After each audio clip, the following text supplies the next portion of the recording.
I'm a fourth year medical student. Today I'm going to be talking about what it means to be a doctor, some advice I've learned along the way, and a common skin condition called keratosis pilaris. So what it means to be a doctor is a similar foundation for everyone in the sense that we all are selfless. We want to help others who can't help themselves. However, it also means a lifelong road of learning. So even when we think we're done learning, there's always something new or something changing that we need to learn, which is something you sign up for when you become a doctor. Some advice I have for anyone on a similar journey would be try to learn from every experience. There's always something new you can learn from the experience or someone new you can learn from. Also, try to make connections where you can, because sometimes opportunities arise from someone you know. Also, work hard learning things well the first time, because things build on as you move along medical school and through your medical journey, and it's easy to relearn things if you learned them well the first time, or to build on things when you have a good foundation. So now going on to the common skin condition called keratosis pilaris. This is a skin condition that's very common. You might have seen it on yourself or someone you know. It is a harmless skin condition that causes dry, rough patches to rise on areas that don't get as much exfoliation or have more friction on them. These are areas like the upper arms, the thighs, the cheeks, and the buttocks. So pathophysiology of this condition is a fancy name for what causes this condition. So there's keratin on your skin. We can see in this picture here that this is the skin layer, has some keratin on the top, and when this keratin kind of builds up on top of a hair follicle on your skin, it causes a bump to form and clog the hair follicle. So when this kind of gets clogged, it forms a little bump that we see on the skin, and that's what we see with our naked eye. So symptoms of this condition are those bumps that we see.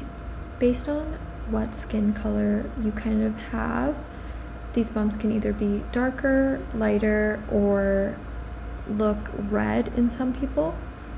So it just depends on your skin color. And then also that's where the name strawberry skin comes from, because it kind of looks like those little bumps on the strawberry.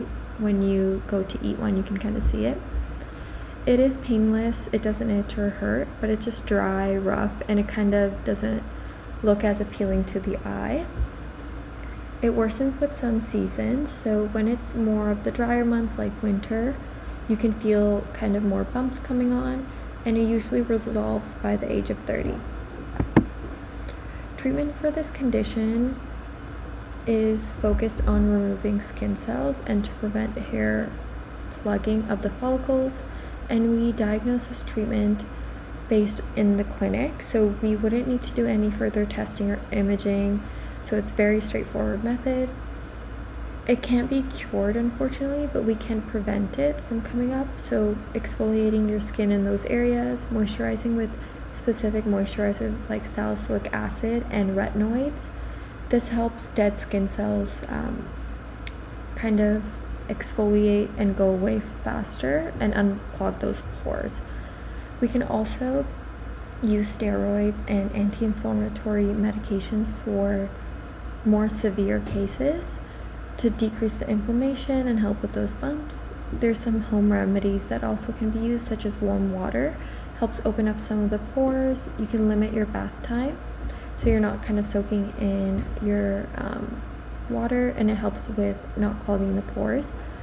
Being gentle on the skin, so anything that's rough and abrasive to the skin might cause more bumps.